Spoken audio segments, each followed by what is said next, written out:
It's really hot. Today I'm going off to Three Shires Heads, or Three Shire Heads, in the Peak District, on the border of the Peak District in Derbyshire, that's in England. And there's a really nice waterfall there. It's not something I can say I've always wanted to see. I watched a YouTube video a couple of nights ago and a fellow photographer went there and it just looks awesome. So I'm going to go there myself, try my luck, see what I can get. It's a really hot day, I'm sweating like no one's business. Aircon's off right now in the car so that you can hear me speak. It's going to take me 1 hour and 35 minutes to get there. No, 1 hour and 37 minutes to get there. So whilst I'm up there, I might try for the third dam in a series of dams in the Peak District. So I've flown over Lady Blower Dam with my drone, not me personally. I've flown over Derwent Dam, and there's one more dam whose name I don't know, who I need to fly over, what I need to fly over.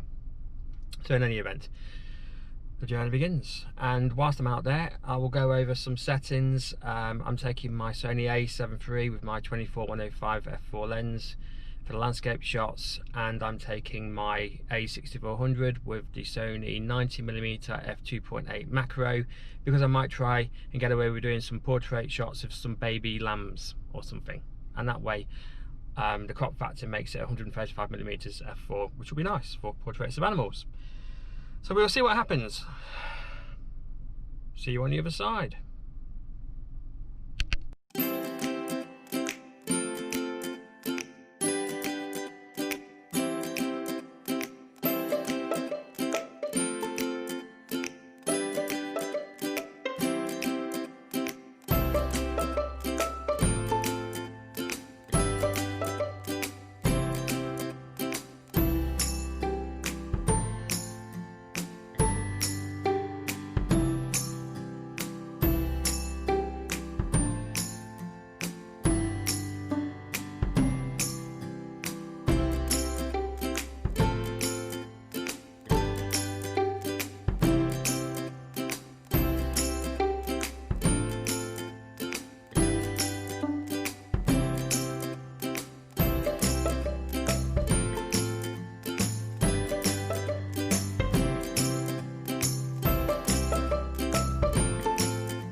Right, so I've arrived.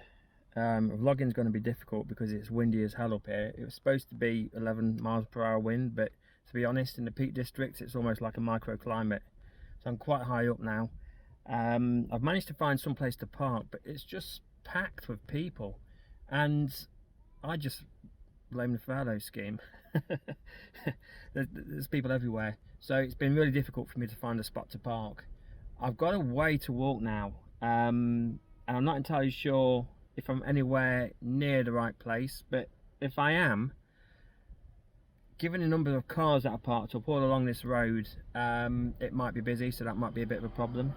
Not that I mind people being there taking in the natural beauty, but when you're trying to get a long exposure it can be annoying. But I'm going to see what it's like anyway. In terms of the area, it's pretty nice. In terms of flying my drone, I don't think so. It's just so windy up here. But I'll see what I can get anyway, and hopefully when I get down there it won't be too windy and I'll be able to go through what my settings are and all the rest of it. Okay, catch you later. So I reckon my backpack only weighs about maybe 50 pounds.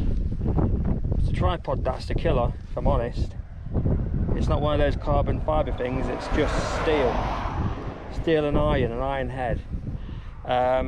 I don't go for these pansy sort of tripods, to be honest with you. You need a bit of weight, especially in the wind. Something easy, something light, something easy to carry around is no good in the wind, take it from me. It's worth the struggle of having something that weighs a ton, if you can physically manage it.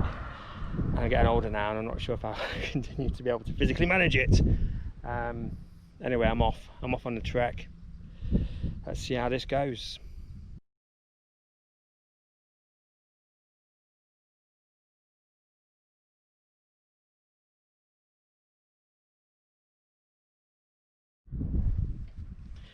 So it's sparse out here, to be honest with you. In terms of scenery, it's just rolling hills, and the footpaths aren't very well defined. So you see one arrow, but then it just turns into a mess. You don't know, basically you don't know what's on farmers' land and what's not, where you can and where you can't go. The cynic in me would say that the farmers have hidden the signs, but I would never be that cynical. But yeah, I can certainly see people walking around at the bottom, so there you go. So perhaps I can go along the stream. There's a stream down there, and maybe the stream will lead me to the little bridge, which is what I've come here for. We live in hope. So I'm at a little stream, and here it is.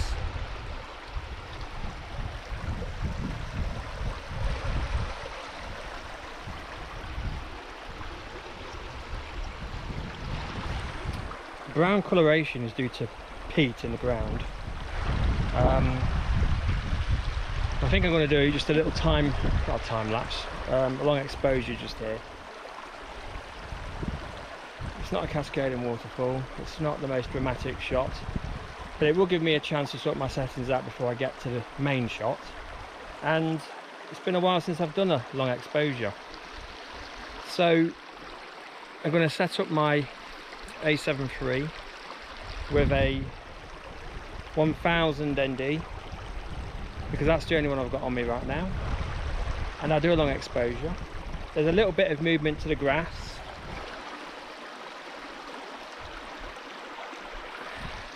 so what the hell.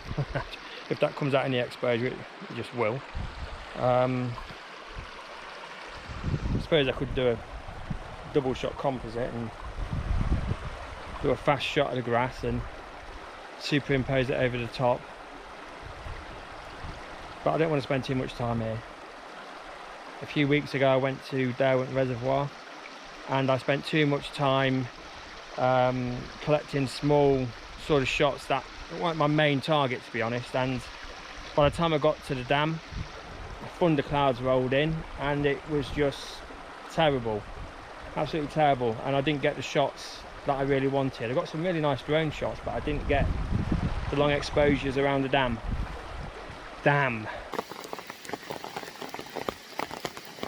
Right, so it's supposed to be a light shower today, but it's absolutely, it's like being in the monsoon season somewhere else in the world. But I always thought that my landing mat for my drone would come in really useful, and crazily enough, as I'm walking along, it's just stuck to the top of my head, like it's balancing really well. I'm not getting totally drenched. I mean, I am wet, no question about it, but it's a bit of a disappointment, if I'm honest, because I'm right at the Derwent Dam, and it's a really nice place to take images, and it's not long after I got there this started, so I must look like a proper prat. Hey, hombre! I love it. Should laugh at me in this 14 perhaps. Till I drive back now.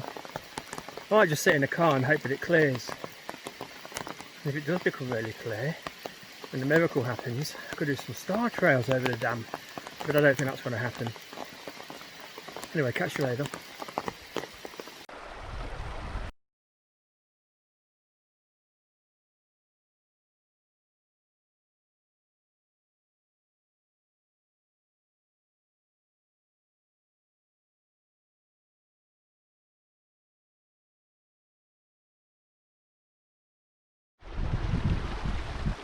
So I'm set up. I've gone, the first shot's going to be a wide shot, so you won't be able to see through the camera, although you will see the shot on the screen in a sec. But I'm trying to stack the shots into layers. So I'm using the water for my first layer. Try to get whole stones in your shots, not half stones. It's not easy for me because I've got grass blowing around and I don't want the grass to ruin the shot by showing grass movement. So I'm stacking it, so I've got water, wall, trees, hills, sky. So I'm leading the eye in, up and over the horizon. So there's the camera, ND filter. I have got my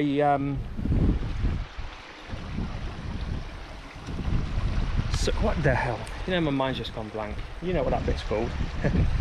Oh, dear. So anyway, I'll take the shot. Now, in terms of settings, let me have a quick double check. F7.12 seconds. I'd like to go a little bit longer than 2 seconds, so let's just increase my f-stop to F8. I'm at F8 and 4-second exposure. I'm going to focus to the nearest rock.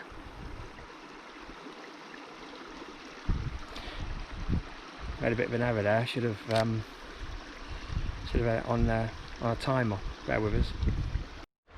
Just switched off because there are a few women in miniskirts. I didn't want to get beaten up for filming women in miniskirts. Kind of gets on blokes' wicks when you film their girlfriend in a miniskirt. Why am I digressing? Anyway, I don't normally do that, and it's not something I've just done. On with the shot. So, just taking the shot, and it's okay, I suppose. I'm not entirely happy with it. I just feel the composition isn't as good as I'd like it to be.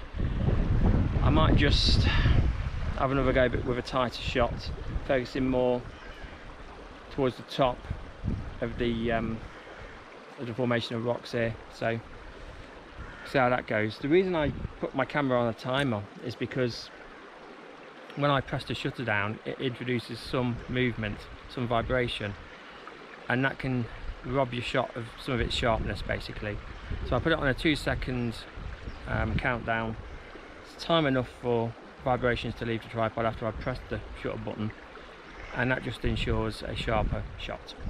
Okay, so now let's have a look at the second shot. I'm having to eat my chocolate because it's melting and I don't want it to go everywhere. Damn, it's all right actually.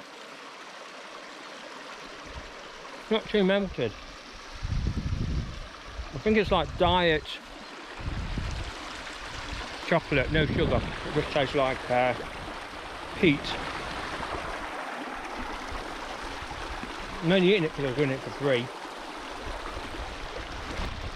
Can't swallow it.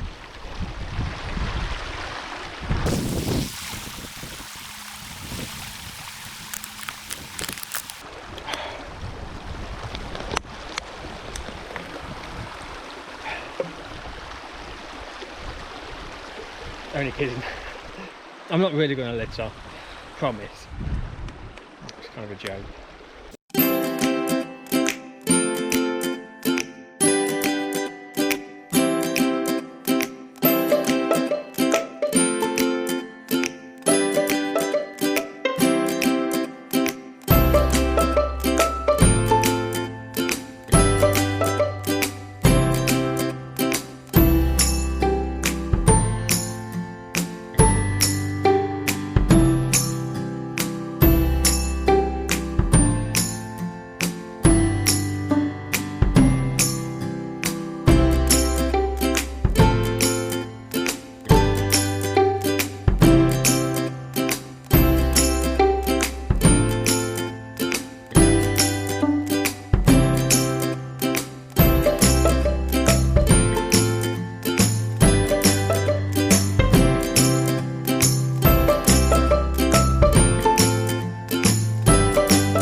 So, I feel as though this is a regular holiday resort. This is not what I was expecting. The numbers of people is quite frankly shocking. Just switch this off. Yeah, it's just like a holiday camp here. I thought I'd see some derelict bridge in the wilderness with a couple of sweet little waterfalls leading into it or away from it, and what I saw were probably hundreds of people amassed around it, swimsuits, sunbathing, drinking beer. I was just offered one, declined. Very nice blokes though. Yeah, what the hell. And I'd say at least every 50 or 60 meters I'm coming across people. So it's going to be impossible for me to take the shot I want today, simply because of the numbers. Now, I think in order to pull this off, I'd have to get here at something like 4 in the morning before people come, and just as the sun's coming up, maybe have a shot then. The other thing is it's really windy down there. Trees are moving like no one's business, and it's just going to make for a crap shot. So what am I going to do? Right, so here's the thing. If I wait until everybody goes home and the sun goes down, then I could get that bridge at night, a night shot. I can use the torch on my phone to light up the bridge and the surrounding area, and I could go for a nighttime long exposure. Now I know clouds will start rolling in around about 9 o'clock, which will be good because I like a little bit of cloud action even in my night shots. And I could even do a short 8 or 10 second time lapse with the clouds and the stars moving around, and it won't matter that there's movement in the tree, in the grass, because that will just lend itself more to the time lapse. So let's turn a defeat into a positive.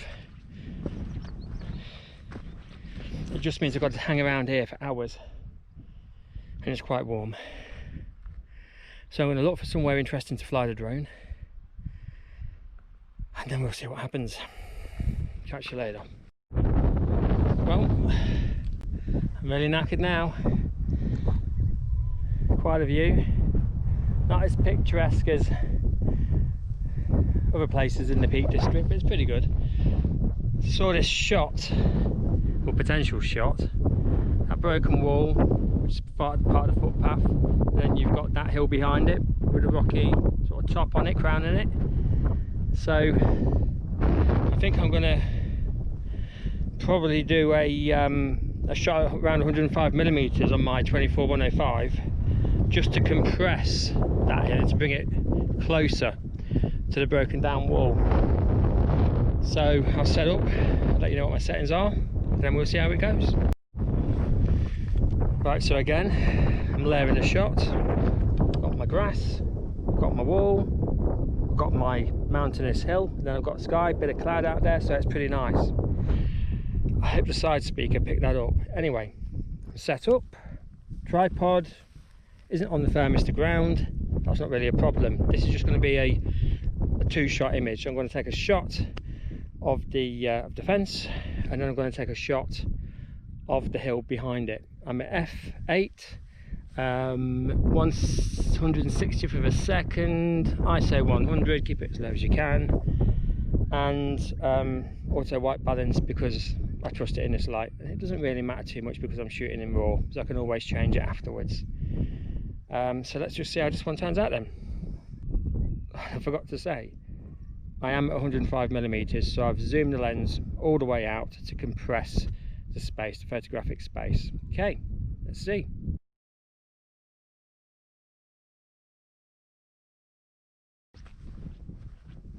It's just impossible. It's impossible to get that kind of a shot, and I don't begrudge people having fun or being there, because I'm just some guy like the rest of them, trying to enjoy the area. But from a photographic perspective, it's a real pain in the arse. You know, 1.5 hours or 1 hour and 40 minutes drive across some of the worst roads in the country to arrive at what seems like on the surface to be a beach resort, but without the beach. But might be a time for me to get my little lens out, my little 90, and see maybe I can have a few sheep.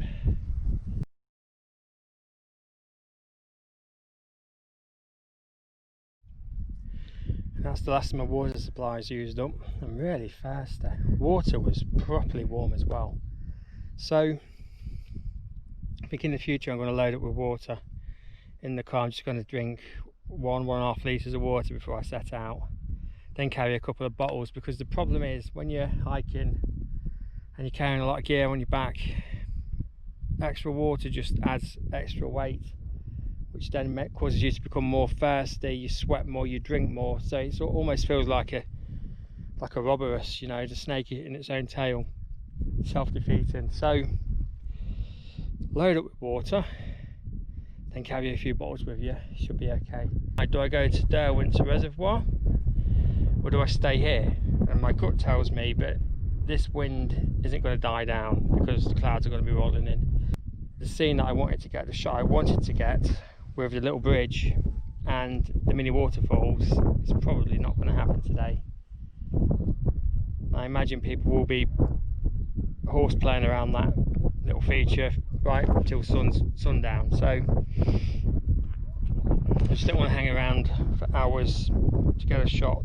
That might never happen. And the other thing that's a bit of a bummer really is I forgot my torch, and it's pretty craggy and a little bit dangerous down there, to be honest. There are some sheer drops, so I don't want to be a fool, not like last time when I came off Hope Hill and I had no torch and I was wearing the same shoes walking down a really treacherous part of that hip, and I don't want to repeat of anything like that again. I bet Jared Polin doesn't have to do this, never had to do this, or Tony Northrup for 1 subscriber. Choices, which is the least. I nearly went down then, that was me nearly gone. Foot slipped on a piece of dust on the ground.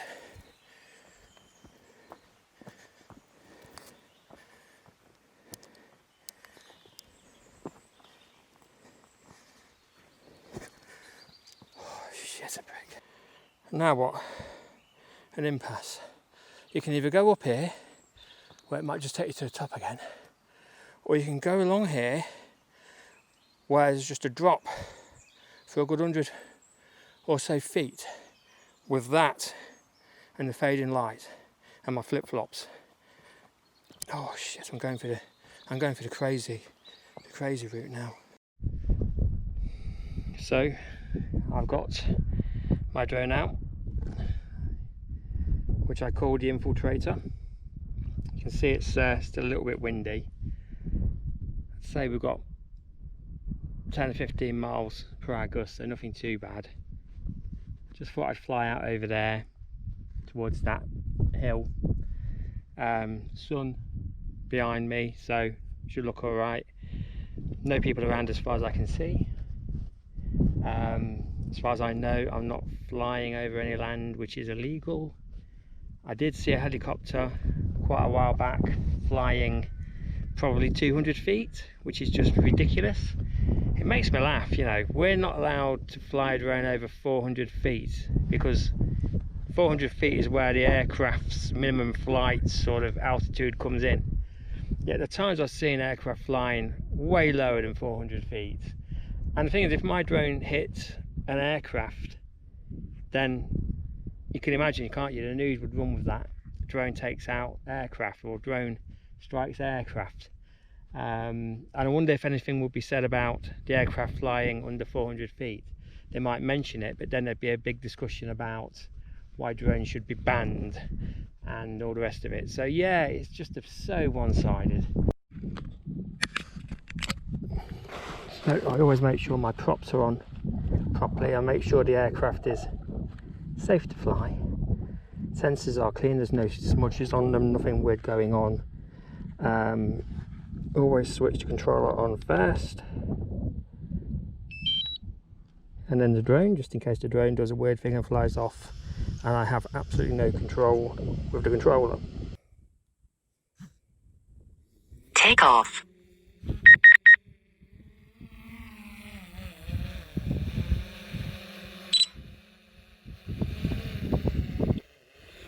Off she goes.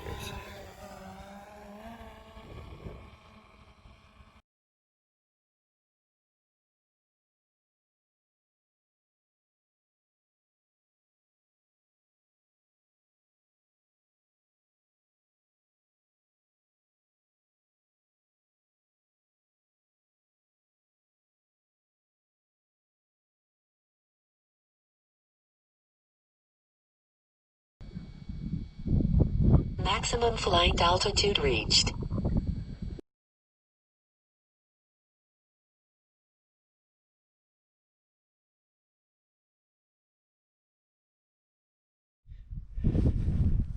So I am going to start walking back to my car because I do feel a little bit dehydrated. And in the past I've been an idiot and just gone out and just gone mad and just been your typical city fool. So, so I'm not going to go down that path again, or at least I'll only tread that path rarely, and if I really need to. Got some dust on there, get it off.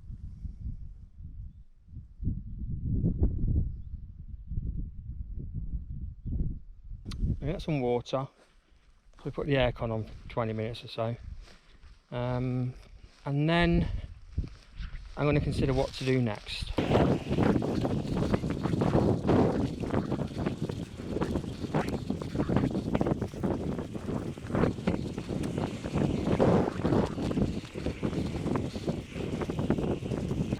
Made it back to my car, absolutely shattered. Absolutely shattered. So back in the car, knackered, absolutely shattered, and I'm just going to drive back now and see if there's any place I can stop which is scenic where I can fly my drone. I'm not even going to attempt to get the waterfall, there's so many trees around it and it's so blowy.